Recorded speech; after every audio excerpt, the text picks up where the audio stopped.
Hello my dear friends, welcome back to the channel. तो reconciliation statement का final part जिसमें हम लोग बात करने वाले हैं एक ऐसे क्वेश्चन का जिसमें हमें स्टेटमेंट ऑफ प्रॉफिट लॉस दिया होगा।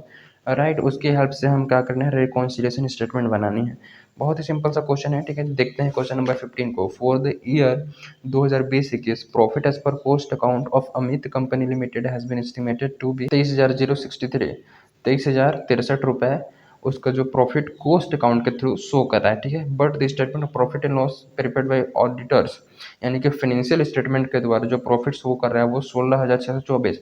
तो डिफरेंस आ गया, कोस्ट में 23,000 शो कर रहा है और फाइनेंशियल में 16,000, ठीक है। तो from the following information prepare हमें रिकॉन्सिलेशन स्टेटमेंट बनाना है, ठीक है। तो स्टार्ट करते हैं। देखो, इधर प्रॉफिट एंड लॉस अकाउंट दे रखा है, यानी कि स्टेटमेंट दे रखा है जिसमें रेवेन्यू फ्रॉम ऑपरेशन को हमेशा हमें सेल मान के चलना है, ठीक है। वो सेल होता है, रेवेन्यू फ्रॉम ऑपरेशन सेल होता है, ठीक है।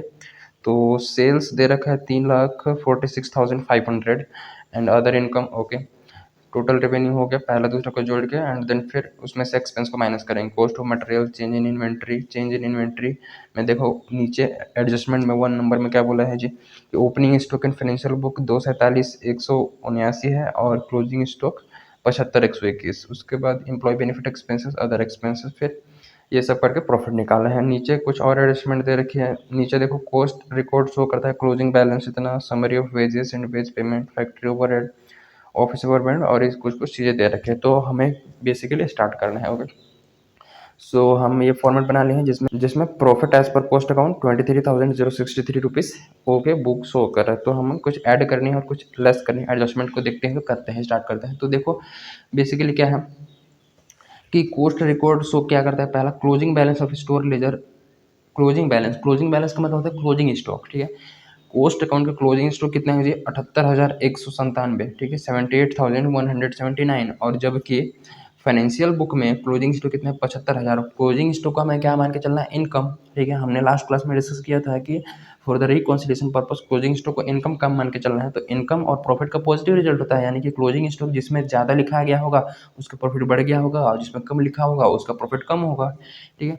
तो देखो फाइनेंशियल बुक में 75,000 लिखा हुआ है जबकि कोस्ट में 78,000, मतलब कि फाइनेंशियल बुक में कम लिखा है तो उसका प्रॉफिट कम होगा, यानी कि हमें भी प्रॉफिट कम करना पड़ेगा। हमने ज़्यादा लिख दिया, हमारा प्रॉफिट बढ़ गया होगा, तो फाइनेंशियल बुक तक पहुंचने के लिए हमें कम करना पड़ेगा, यानी कि हमें लेस वाली आइटम में लिखना पड़ेगा, ठीक है। तो हम कितना ज़्यादा लिख दिए हैं उतने से प्रॉफिट बढ़ गया होगा, उतने से हम क्या कर देंगे, कम कर देंगे। तो हमने 78,197 लिखा है, 78,197, ठीक है। इसको माइनस कर लेंगे कितना, 75,121, 75,121 इट बिकम्स 3,076। तो हम लिख देंगे over valuation of closing stock, over valuation of closing stock, ठीक है। कहाँ जी, इन कोस्ट अकाउंट, ठीक है। कितना ओवर वैल्यूएशन हुआ, तो इसको मैं अगर दिखाऊं तो 78,197 को माइनस कर देंगे 75,121, यह था 30,076, ओके। ये बात समझ गई। And then summary of wages source wage payment. अब देखो तो कोस्ट अकाउंट में हमने वेजेस पेमेंट किया है कितना कि 24,867, और वेजेस एक्सपेंस है, और एक्सपेंस और प्रॉफिट का रिलेशन क्या होता है, निगेटिव होता है, यानी कि जब एक्सपेंस बढ़ता है तो प्रॉफिट घट जाता है, ठीक है। और जब एक्सपेंस कम होता है तो प्रॉफिट बढ़ जाता है। तो देखना है कि वहाँ कितना पेमेंट हुआ है वेजेस का। और statement of profit and loss account में देखोगे तो इम्प्लॉय बेनिफिट एक्सपेंसेस, एक्सपेंसेस के नीचे थर्ड में देखो इम्प्लॉय बेनिफिट एक्सपेंसेस, यानी कि ये इम्प्लॉय का एक्सपेंस है, यानी कि वेजेस पेमेंट है, ठीक है। ये वेजेस है, वेजेस कितना 23,123 पेमेंट कहाँ किया गया है जी, फाइनेंशियल में। और हमने 24,000 किया है, मतलब हमने ज़्यादा पेमेंट किया है तो हमारा प्रॉफिट कम होगा।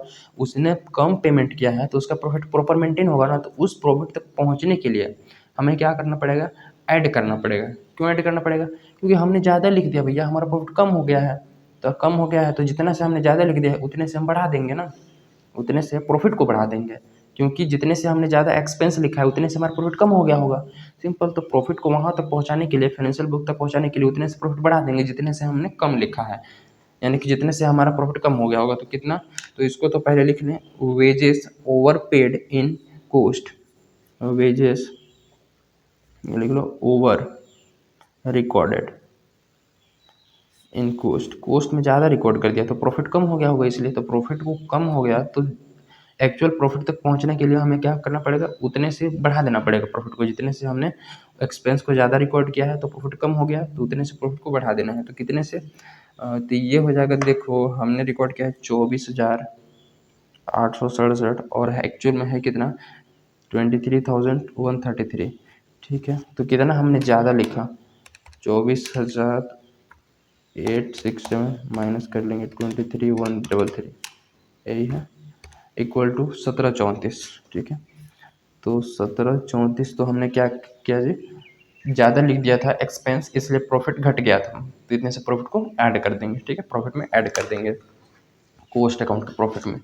एंड देन ये हो गया। Then factory overhead absorption account 19,714, factory overhead expense है, फैक्ट्री ओवरहेड भी एक्सपेंस ही है। देखो तो हमने कितना लिखा है कोस्ट अकाउंट में 19,714, और फैक्ट्री एक्सपेंसेस ये देखोगे फाइनेंशियल अकाउंट में तो नीचे एडजस्टमेंट नोट्स टू अकाउंट में 2 नंबर में देखोगे तो सबसे पहला पॉइंट में फैक्ट्री एक्सपेंस 20,000, वहाँ फैक्ट्री एक्सपेंसेस ज़्यादा हुआ है तो वहाँ का प्रॉफिट कम हो गया होगा, लेकिन कितना ज़्यादा हुआ है कंपैरिजन टू हमारा, तो देखो 20,826 उन्होंने किया है, 20,826 माइनस कर लेंगे, हमने 19,714 किया ना, 19,714, तो वहाँ पे 1,112 ज़्यादा लिखा गया है, 1,112 ज़्यादा एक्सपेंस हुआ, मतलब वहाँ का प्रॉफिट कम हो गया होगा, तो हमें भी अपना प्रॉफिट क्या करना है, कम कर देना है। ठीक है, तो हम प्रॉफिट कम कर देंगे, क्या फैक्ट्री ओवरहेड, ये फैक्ट्री ओवरहेड का रहेगा, हम क्या कीजिए लेस रिकॉर्डेड। ठीक है, लेस रिकॉर्डेड इन कोस्ट, तो कितना लेस रिकॉर्डेड हुआ था, देखो 1112, 1112 ये हो गया। And then office overhead charge at the rate 3% of sales value, sales value हमारा रेवेन्यू फ्रॉम ऑपरेशन, तो कोस्ट में हम ऑफिस ओवरहेड कितना 3% चार्ज किए हैं सेल्स का, तो 3,46,500 तो सेल्स है, इसका 3%, ओह सॉरी, इंटू 3%। ठीक है, तो ये 10,395, 10,395 हमारा क्या आ गया जी, फैक्ट्री ऑफिस ओवरहेड। ठीक है, ऑफिस ओवरहेड, और ऑफिस ओवरहेड यानी कि office expenses notes to account में 2 नंबर में अदर एक्सपेंसेस में देखोगे तो ऑफिस एक्सपेंसेस 9,845, तो फाइनेंशियल में एक्सपेंस कम लिखा गया है, फाइनेंशियल में ध्यान से देखो एक्सपेंस कम लिखा गया है तो वहाँ का प्रॉफिट ज़्यादा होगा, हमने ज़्यादा लिख दिया इसलिए हमारा प्रॉफिट कम हो गया। ठीक है, तो हमें भी क्या करना पड़ेगा, ऐड कर देना पड़ेगा उसके प्रॉफिट तक पहुँचने के लिए।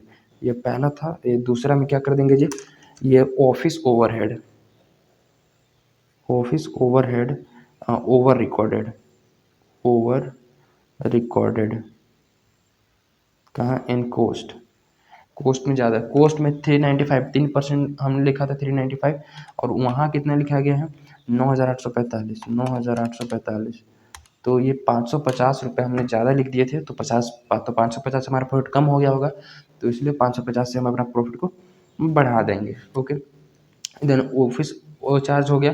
Then selling expenses charge 5% of sales value, अब इसका 5% सेलिंग एक्सपेंसेस को चार्ज कर लेते हैं, तो 3,46,500 हमारा सेल्स इंटू 5%, ये 17,325 रुपये तो हम कोस्ट में चार्ज किए हैं, लेकिन वहाँ पे सेलिंग एक्सपेंस कितना चार्ज हुआ 22,000, हमने 17,000 चार्ज किया, वहाँ 22,000, मतलब वहाँ ज़्यादा चार्ज किया एक्सपेंस, तो वहाँ का प्रॉफिट कम हो गया होगा, मतलब हमें भी यहाँ पर अपना प्रॉफिट कम करना पड़ेगा, लेस करना पड़ेगा।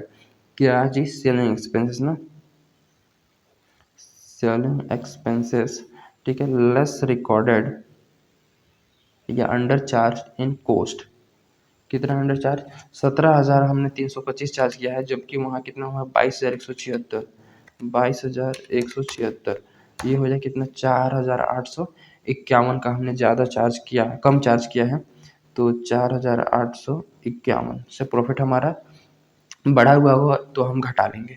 ठीक है, उसके बाद sundry income note shown in cost account, sundry income जो हमारा ये देखो अदर इनकम में है, को प्रॉफिट एंड लॉस स्टेटमेंट में देखोगे तो रेवेन्यू फ्रॉम ऑपरेशन के बाद सेकंड में है अदर इनकम 316, तो वहाँ का 316 से प्रॉफिट बढ़ गया होगा, क्योंकि वहाँ फाइनेंशियल में लिखा गया है, यहाँ नहीं लिखा गया है, तो सन्ड्री इनकम हमें भी ऐड करना पड़ेगा अपने प्रॉफिट में।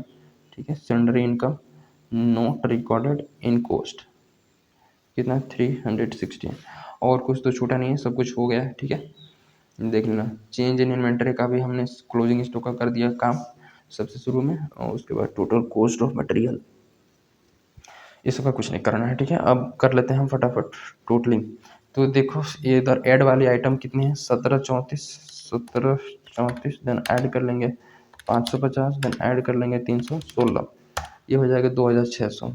ठीक है, 2600 और ऐड कर लेंगे इसको प्रॉफिट में 23,063। ठीक है, इट बिकम्स 25,663, 25,663। अब ये लेस वाले आइटम है, तो लेस वाली टोटल आइटम होती कितनी है, 3076, देन ऐड कर लेंगे 1112, ऐड कर लेंगे 4851, 4851, ये हो जाएगा 90,039।